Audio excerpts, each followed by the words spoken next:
Welcome to the Tennessee Department of Commerce and Insurance Commission on Firefighting Educational Incentive Program. I'm here today with Jake Feltner, one of our newest employees, to talk about the process of certification and recertification for the purposes of state pay. Welcome, Jake. Thank How you are very you much. today? I am wonderful. How about yourself? Good. So I'm pretty new to this whole thing. I just got my Tennessee paramedic license, and I figured it's never too early to start thinking about recertification.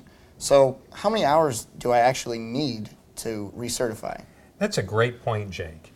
The hours of continuing education, or CEH, continuing education hours, are all dependent on your licensure level. Are you a paramedic? I am a paramedic. Then you'll require a higher level of hours for renewal for licensure, whereas EMTs have lesser hours of licensure. However, each licensure level needs to maintain a certain amount of education in different areas. For example, every year our fire department needs to provide 1.5 hours of pediatric education. For the paramedic level and AEMT level, that is 8 hours total over 2 years of pediatric education. Tennessee renewal is on a 2-year cycle. What month did you obtain your licensure, Jake? I obtained my license in March of this year. Okay, so March 2018, your next renewal cycle will be at the end of March 2020. Okay. Is there any other kind of hours I have to go through besides just pediatric? There's a certain amount of trauma hours you need to obtain, and there's also a certain amount of EMS operations and medical hours you need as well in cardiology, respiratory, etc. We'll navigate you to the site on the State of Tennessee webpage that will allow you to obtain this site map and navigate you through these particular hours. You will go to the Department of Health website at www.tn.gov/health. You will then go to the Health Professionals tab and click on that. Then you will go to the Health Professional Boards. You will scroll down to the EMS Board, and then you will go to About the Board of EMS. At the bottom, you will find the board-approved continuing education hours. You can download this or print from here.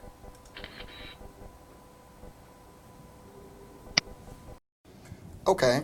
So I have multiple different subjects I have to actually go through for CE. Is there a specific way for me to document that I've gotten each of these specific hours for categories? There is. It's now all online. As opposed to the traditional method of printing out a PDF, filling it out, and then sending it to the state of Tennessee, now you can do everything online. That online portal is the LARS system. It stands for Licensure and Regulatory System, and you navigate to this system by typing in lars.tn.gov, lars.tn.gov. No www is required. From this site, you can do everything you need to do. You can print out duplicate certifications. You can apply for reciprocity. You can also apply for initial licensure and recertification through the LARS system. And again, we'll provide information in the state pay module that will navigate you to the LARS system. Now, when I know that my recertification is coming up, is there a certain timeline I want to actually have everything in and recertify, or is it okay if I go a little bit past my expiration date? No, actually, we have a policy for the Memphis Fire Department that puts us in compliance with the Tennessee rules and regulations regarding licensure. You cannot go past that expiration date. That is actually considered a major violation according to SOP 102-06, which governs certification and licensure for the Memphis Fire Department. Again, it's considered a major violation. You can face relief of duty without pay, and that begins on the date of expiration at 0000 hours or midnight. Oh, wow. So that's pretty bad if I miss that. That is a pretty serious violation. So when it does get close, so I know I don't violate that SOP, will I get any kind of notification from the state saying I need to recertify, or is that all online as well? At this time, you will not get a notification from the state online. You do have to monitor your own licensure and enter all those continuing education hours into the LARS system. You must maintain that documentation in case you get audited. However, they do not require that you send them that information. They just require that you log in your recertification and pay your applicable fees. Okay. Is there anything specific that I have to turn into the Memphis Fire Department, or is that all towards the state of Tennessee? You do have to keep on file, according to the state of Tennessee rules and regulations, a copy of all your medical certifications, a copy of your firefighter certifications, and a copy of your driver's license. And that is maintained through your company officer and your battalion chief. The SOPs actually recommend you have 5 copies of each maintained in your file in case someone needs to retrieve one of those copies or we get audited by the state. So since we're talking about licensures, I also hold a National Registry certification for my paramedic. Are the hours similar to the state as well, or is there a difference between those two?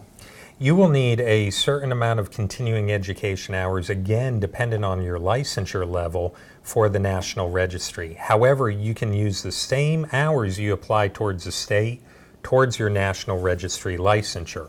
As a paramedic, you will need 60 hours total every 2 years to renew your National Registry license.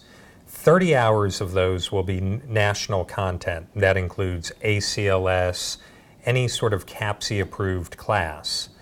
Then you will need 15 hours of state content. After that, you need 15 hours of individual content, and that will total your 60 hours.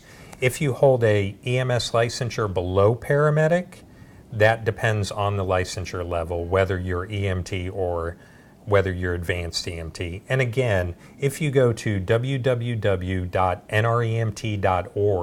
we will provide you with a guidance in this state pay to get to that resource. That defines your continuing education hours. So now, I work lots of hours.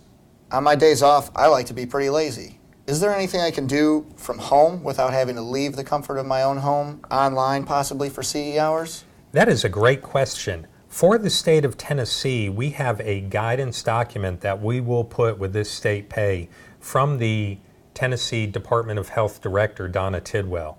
For your state licensure, you can do half your hours from home online as long as they are accredited hours. For example, as long as you get a CAPC certificate for these hours. For the National Registry, it all depends on licensure level. As a paramedic, you can apply the 1/3, 2/3 all rule. So for your national content, 1/3 of that, or 10 hours out of those 30 hours, can be done online. For your state content, you can do 10 hours out of the 15 hours, which is 2/3 of those hours. And for your individual content, you can do all your content for the individual component online. So the majority can be done, or at least half of it can be done from the comfort of your own home using online programs. That's great. It's nice to know I can do that. It really is. Now, for the classes and CE hours I have to take that I can't sit in my home, is there any kind of list or reference guide I can figure out where I need to go on any of these online sites at all? That's a great question.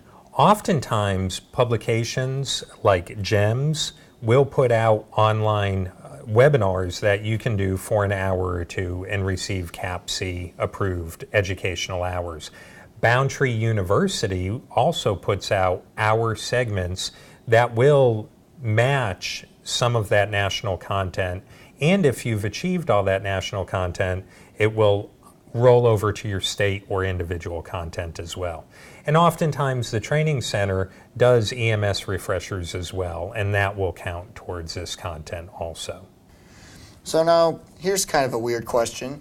What happens if I fail one of my certification classes that I need, or if I let one of my certifications lapse? Well, Jake, that's a great question. If you fail one of your certification exams that is required for the job, within 30 days, we will hold an administrative investigation. The members present at that administrative investigation are yourself, the company officer, your battalion chief, and union representation. If you're represented by the union, request that representation and are off probation. Within 30 days, that administrative investigation is both conducted and concluded, and a copy of the results in writing are forwarded on to the training center. You're also notified that you have failed that exam by the training center as well.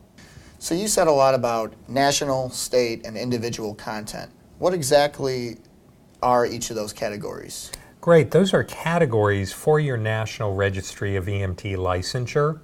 We have a new model, the National Core Competency Program model. They establish that you need a certain amount of hours for national content. That national content is essentially nationally accredited hours. For example, your Advanced Cardiac Life Support, or ACLS, your Pediatric Advanced Life Support, or PALS. Those will count towards your national content. Your state content is anything that the state has dictated you need for your EMS training. For example, that 1.5 hours of pediatric education every year will count towards your state content. SIDS training, defensive driving training, all this, as long as it's accredited, will go to your state content. And then finally, your individual content is anything you do outside of national or state. Okay. What happens if I have too many national content hours? Do those just disappear? No, that's a great question. If you have classes like International Trauma Life Support, Pediatric Advanced Life Support, and Advanced Cardiac Life Support, and have exceeded the national hours you need, you can roll that over into your individual content. So now that I have my license, does it have to be on my person at all times, or can I leave it somewhere in a file, anywhere else? No, according to our SOP 10206, Certification and Licensure, you do have to have your licensure on your person while you are practicing at all times. That's a great question. So now, for folks that are in the process of achieving their license right now, I had to put together this huge, confusing packet and send it into the state. Is that similar to what they're doing now still? If you're renewing your licensure, you no longer have to hand in any paper to the state unless you are audited. You do everything through the licensure and regulatory system at lars.tn.gov. If you're going through an initial education program with us, we compile that packet, and when you test for your psychomotor exam and your cognitive exam, the training center will compile that packet and send it to the state representatives who are here on site when you test. Now, when I go to recertify, do I still have to send in paperwork or a packet and a check to the state? No, Jake, that's a great question. You do everything through the LARS system. Again, the licensure and regulatory system, lars.tn.gov. You no longer send in a paper form for recertification with a check. You can do everything on the website, including paying by credit card for your renewal fees. How do I go about finding my way to the state website when I want to recertify? That's a great question. We'll take some time now to show you how to get there. The easiest way to recertify for the state of Tennessee medical license is to go to the LARS system. It is simply https://lars.tn.gov. This is a page that you will start an account to renew your license. If you happen to forget this page, you can go to the State of Tennessee website. You will go to the Department of Health, then you will go to Health Professionals, About the Board of EMS,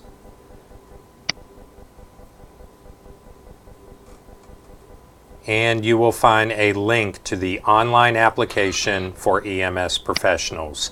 This is the license and regulatory system. It is that simple. For the National Registry, when I want to recertify, how do I go about getting to that website? We'll show you how to do that now. To recertify your nationally registered license, you will go to www.nremt.org.